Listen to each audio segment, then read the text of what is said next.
Welcome to ONNPoint. I'm Andy Martins. Thank you for being here for another edition. On this edition, Ward 2 Councillor Lisa Vezeau-Allen. She was the first guest of the first show I ever did with On TV and first guest of my podcast, Councillor's Corner, and now she's back at On TV, and we'll talk to Lisa right after these commercial messages.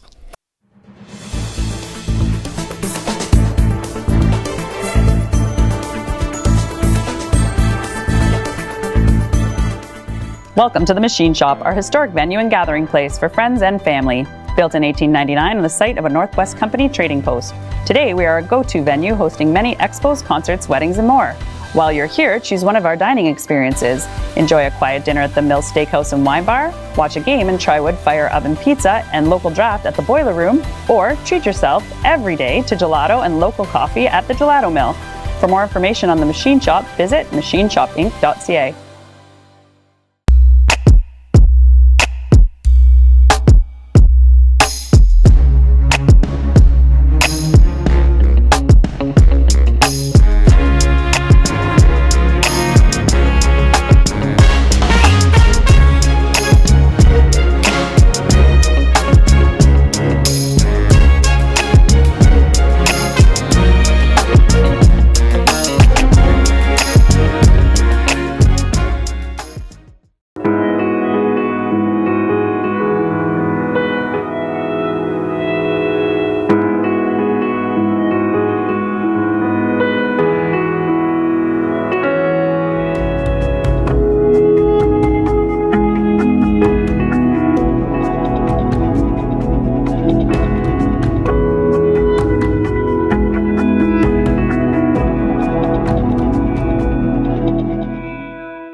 With over 45 years of experience, All Ontario Well Drilling offers hydrofracking and all well drilling services.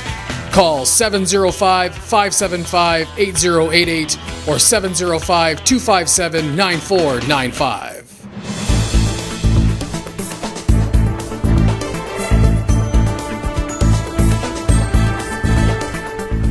Welcome back to ONNPoint. I'm Andy Martins, and as promised, Ward 2 Councillor Lisa Vezeau-Allen joins me. Welcome back to On TV, Lisa.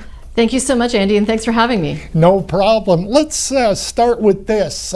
Downtown has been rocking and rolling all through 2019. Your thoughts on how things have been going so far this year? Firstly, I really want to give a shout out to the staff at the Downtown Association.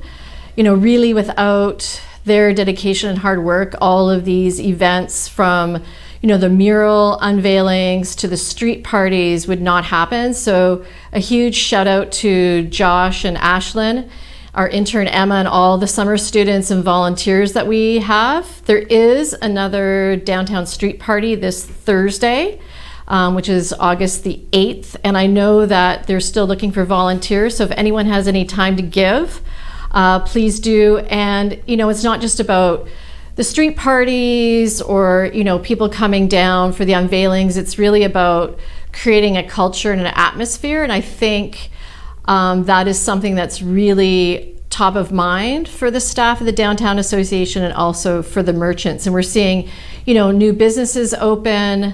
My new favorite coffee place is now Queen Street, you know, Clothes and Coffee. It's a couple that have moved here from out of town. They're sort of their, you know, semi-retirement business. They're right across from City Meat Market beside Showstoppers. So we're seeing, you know, new investment in the city.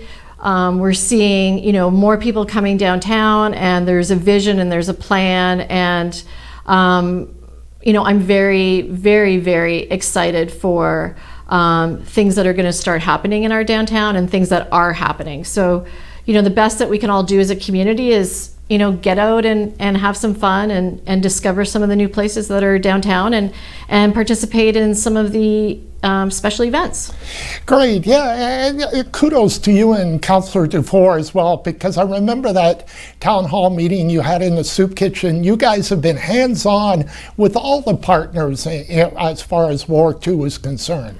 Well, and I think that's a really key piece is partnerships, and that's always been my philosophy in both, work life, volunteer life, family life. Is it's all about, everyone coming together and working together. So when we did the town hall, we didn't want it just to be about, public works, or just to be about, law enforcement, or just about, services that are in the community, but it was bringing all of those pieces together. So, we had Shape the Sioux, we had Future SSM, we had the Downtown Association, we had Charles Shamus, who's the new drug strategy coordinator, we had the police chief, as well as, Luke and myself there, and Ron from the soup kitchen. And it was really, I think, a very productive gathering in terms of people putting faces to names, us also understanding what's happening in the community and meeting some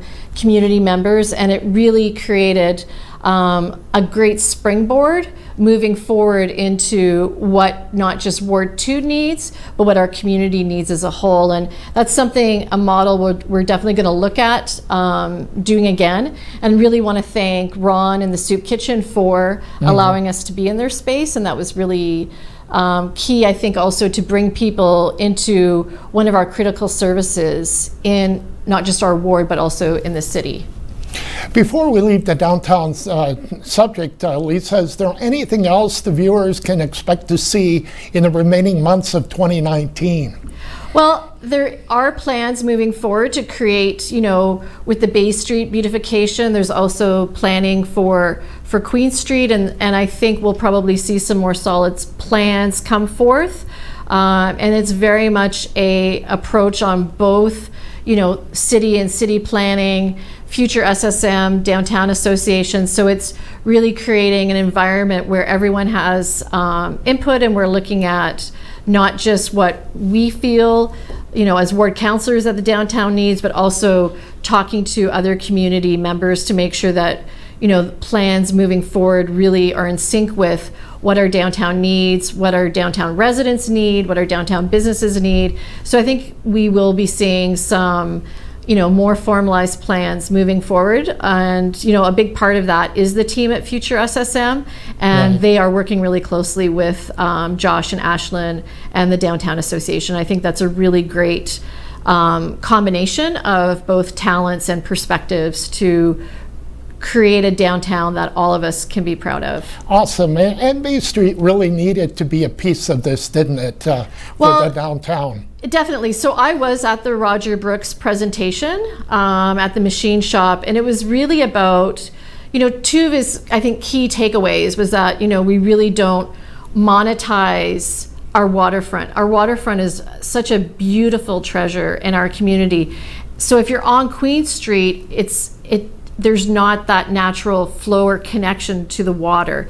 So with the beautification and the changes to Bay Street, it creates that opening environment from Queen to Bay to the waterfront. And that's really part of the planning as well, was, how do we open up our waterfront to other areas in our community so that, we know it's there.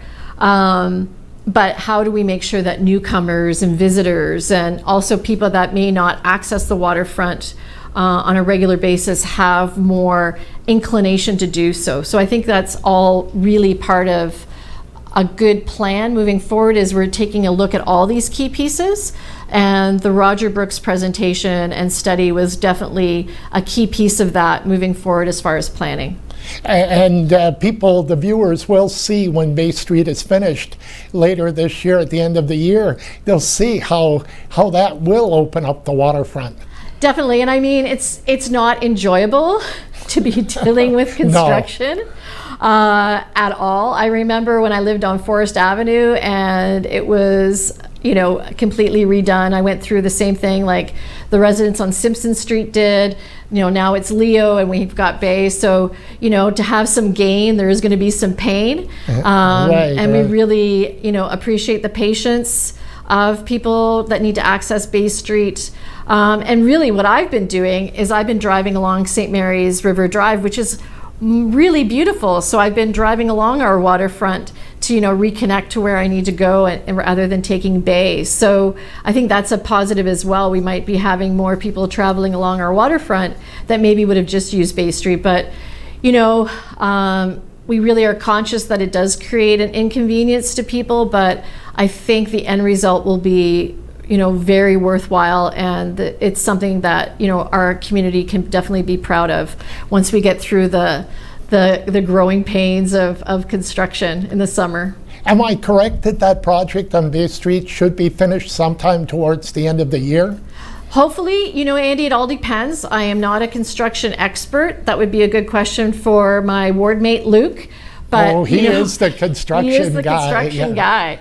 But, hopefully, I don't want to, comment because that's not my expertise. But the hope is that, it will be done, or a good portion of it done. So that's all we can hope for. And like with any construction, it's all determined on, weather and conditions and all of those sort of things. So, definitely the goal is to have it completed, but, that's not something that I can guarantee at all. Well, the weather does set in sometimes early, or October, and that might have an effect on it. You never know. We cannot, cannot control the weather, that is for sure. What about poverty and drug problem in Sault Ste. Marie?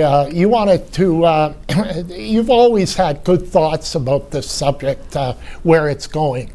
I think it's important for people in our community to understand that we're not the only community going through this, and really have to realize that there are over 30 community organizations that are all part of the Sault Ste. Marie drug strategy team.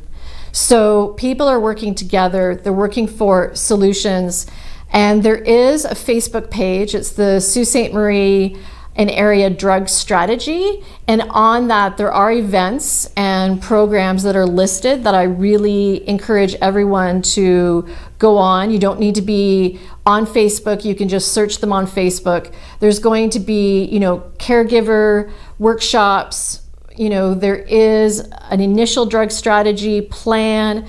We have Charles Shamus, who was successful in creating a drug strategy in Peterborough, who is now here. And I think, really by all of us working together, including, both service providers, frontline workers, law enforcement, agencies, that we can definitely come to a solution. But it's really about everyone working together. And that was one of Chief Stevenson's takeaways when we did the Ward 2 Community Town Hall, was that, really about it takes a village. So if you know a family, or if you know someone who's struggling, it's really about reaching out and getting information for them, or just being a friend. So that, I think, is another key takeaway for us as a community, that it's all of us working together that will help in getting solutions for those that are really suffering, both from addiction and the families as well.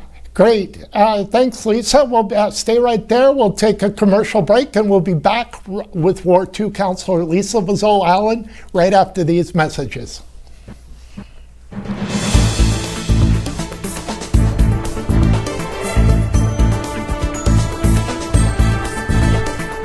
Hey Mel, did you know in Queensgate, Australia, it's illegal to own a pet rabbit unless you can prove you're a magician? Really? Did you know that if you're at the McMeekin Arena, you're only 9 minutes and 54 seconds away from Maitland Fort Lincoln?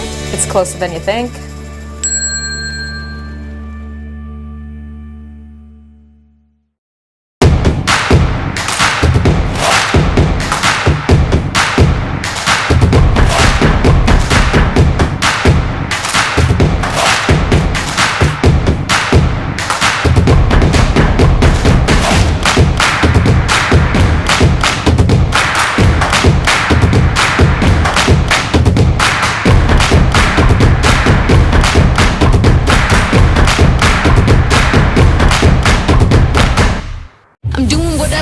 Stopping and nothing, I'm up in your face, shaking it off, no matter the cost. I'm feeling the wind, I'm taking it all, I'm paving the way with the sweat and the blood. I'm at the top, rising above. I want the gold, give me the rush, Queen Midas, I got the touch. pushing, I'm pushing, I'm pushing. I'm pushing, I'm pushing, I'm pushing. I'm pushing, I'm pushing, I'm pushing. I'm pushing, I'm pushing, I'm pushing. I'm pushing, I'm pushing, I'm pushing.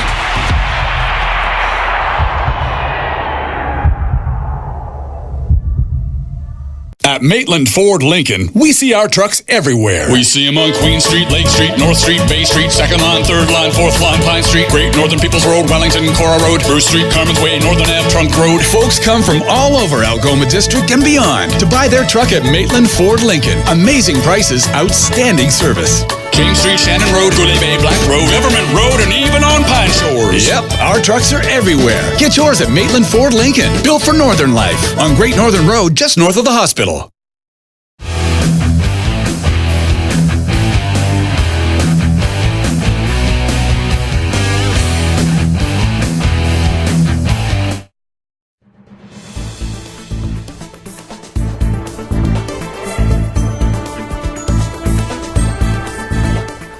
Welcome back to On Point. I'm Andy Martins, and we're having a great time talking to Ward 2 Councillor Lisa Vezeau-Allen, and she's a spectacular councillor. I'm so happy she got elected. It's almost been a year now, already a year, how time flies. And Lisa, wanted to just end on this drug strategy. That's not a very simple subject, is it? It definitely is not a simple subject because there's lots of different pieces. You know, we have to deal with, you know, we have our person, our individual that's, you know, suffering from addiction. We have families that are affected. We have, you know, a community safety, and we have both, you know, service providers, frontline workers, organizations that are trying to assist families and those individuals. So it's not a, you know, one size fits all. You know, and every community is a little bit different. You know, how you're going to establish a drug strategy in Peterborough or downtown Toronto or Thunder Bay is different than developing a drug strategy in Sault Ste. Marie. So while Charles Shamus, our drug strategy coordinator, has experience in this, it's really about taking an approach that is relevant to the community that he is in, and working with all the different partners that are part of that. So I think people need to get, you know, definitely look for information on their Facebook site. There is a draft of a plan that is being implemented by the over 30 partners in the Sault Ste. Marie Drug Strategy team. So I think it's just knowing that we are moving and we are creating an environment that we can, you know, both address the problem and let's find some solutions. So, you know, your key first piece is, you know, yes, the problem exists. Why does the problem exist? Right. What are the factors affecting drug use and, you know, victims of addiction, and what are some solutions that we can put in place on both, you know, a community level, an individual level for those individuals and families and friends that are affected. So I'm really optimistic about both the strength of this team and the ability for this team to really take a look at issues surrounding drug use in our community and finding some solutions that will be effective. Well said, Lisa. This problem won't be solved overnight, for sure. No. Lisa is also on the Police Services Board, and the chief has done a fabulous job during the last year. And Lisa can give us more insight into what's been happening with the police with all these issues in this community. So I think both our new deputy chief and our new chief, they both have very broad-based experiences. They're both extremely hands-on. You know, at the Rotary Day Parade, the chief was out directing traffic, you know, so he's there doing the beat with everybody else. And, you know, Deputy Chief McLaughlin was at the Neighborhood Resource Center 5-year anniversary street party, and he was playing his guitar and singing. So they're very approachable. They're very much, you know, get in, get the work done.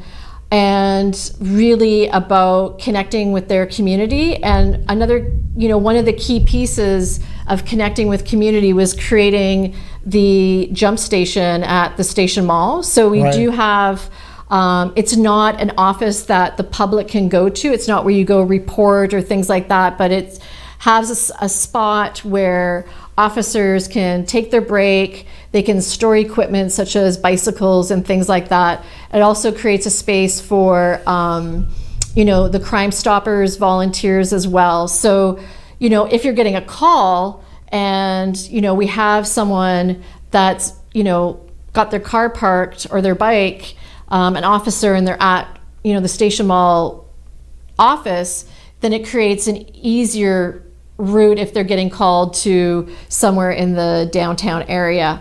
Also, you're going to be seeing, definitely more law enforcement out on the street. So it's really, the chief is really about getting involved and understanding and wanting to know his city and what it needs. So I'm proud to be on the Police Services Board. It's something that I really wanted to participate in, because very much about health of community and safety is our key components for me, and I'm really happy to be able to work with both the chief and the deputy chief and the key partners that are at Police Services, and it's really been a positive, I think a positive move for the Police Services, and I think everyone is really happy with the work that they're doing.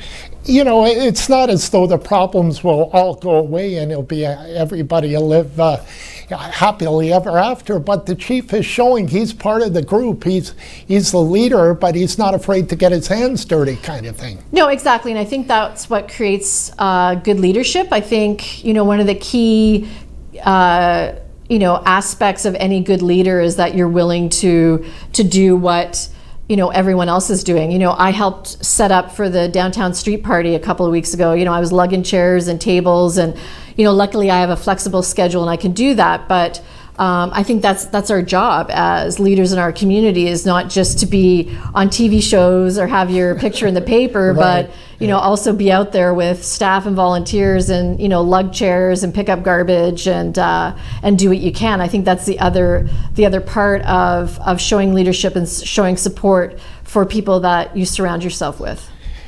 Moving on to Big Brothers Big Sisters, once again for the viewers, Lisa has some exciting information because she knows what this organization has been doing. Yeah, it's been definitely an interesting year for Big Brothers Big Sisters, from having that amazing support from the Catch the Ace, and a huge shout out to the Esquire Club and the team and the staff there. That $844,000 was such an amazing gift. And, on behalf of the board of directors and staff at Big Brothers Big Sisters of Sault Ste. Marie, thank you.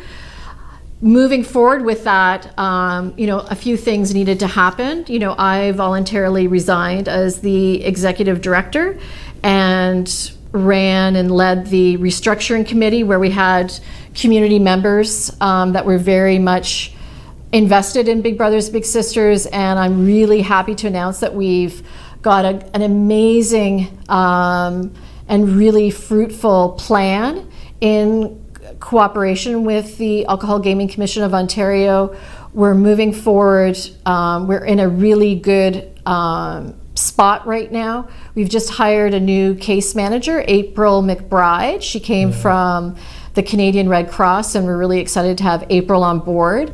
I have finished my role as the volunteer administrator and restructuring consultant, so that's done, and we're going to be moving forward with some new programming that kind of we inherited from Big Brothers, such as the Big Bunch program and in-school mentorship. So we're still on Boston Ave, and we still have the same phone number Great. 945-7717. So, definitely give April a call. We're going to be doing some more hiring, and I'll be, just on the sidelines doing what I do best, writing some grants. So that will be my role, and I'm always available to the organization for any other assistance that they need. But we're really excited moving forward, and we're really thankful for everyone that participated in the restructuring committee, and also to the representatives from the AGCO and their assistants, and city licensing and Nancy Novello. So all of this came to play because of everyone working together to make sure that we had a really great solid plan moving forward, and we have that plan. In saying that, we are still looking for committee members. We're really wanting to grow the organization in terms of committees. So definitely give April a call if you're willing to be on like the activity committee, finance committee, fundraising. So, even though we have those proceeds, we still need to do our due diligence as an organization, and you'll still see Big Brothers Big Sisters out fundraising in the community, and that's another really key piece that they're looking for committee members to help with. So awesome. Yeah, Andy, all good. It was a long 8 months in the volunteer chair, and I'm really proud of everyone working together to give the results that we have for Big Brothers Big Sisters of Sault Ste. Marie. That's great. It sounds like this organization is much better off than it was a year ago. Most definitely, and some really good, solid planning moving forward. And I think that's key in any nonprofit, is having good planning and also a really strong board of directors. Those are the two key pieces for success in any nonprofit. Great. I don't have a lot of time left. We'll have. Thanks, Lisa. Yeah, Thanks, they're Andy. counting me down. We'll talk about autism next time. Thank you problem. so much for being here. I really appreciate it, and good luck the rest of 2019.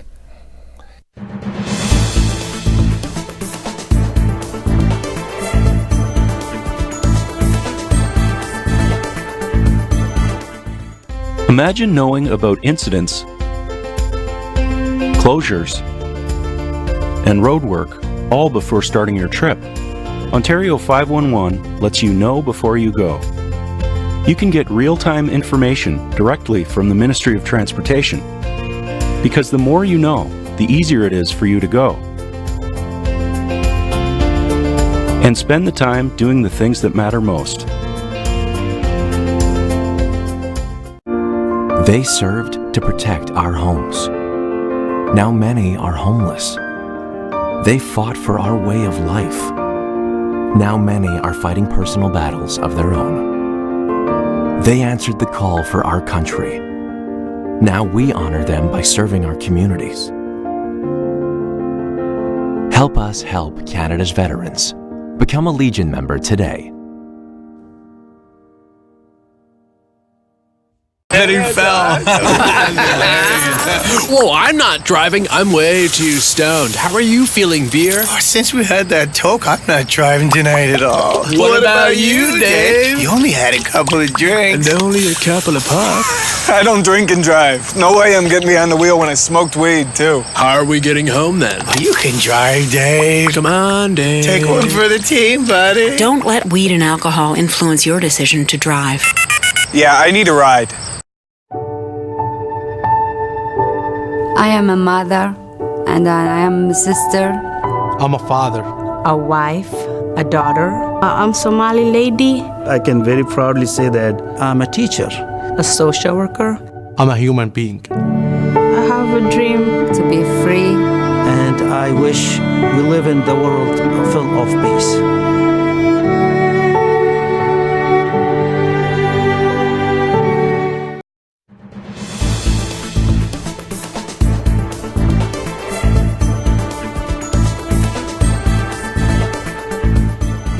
Welcome back to ONNPoint, and I wanted to thank Ward 2 Councillor Lisa Vezeau-Allen for being on the show and adding all those insightful insights she always does.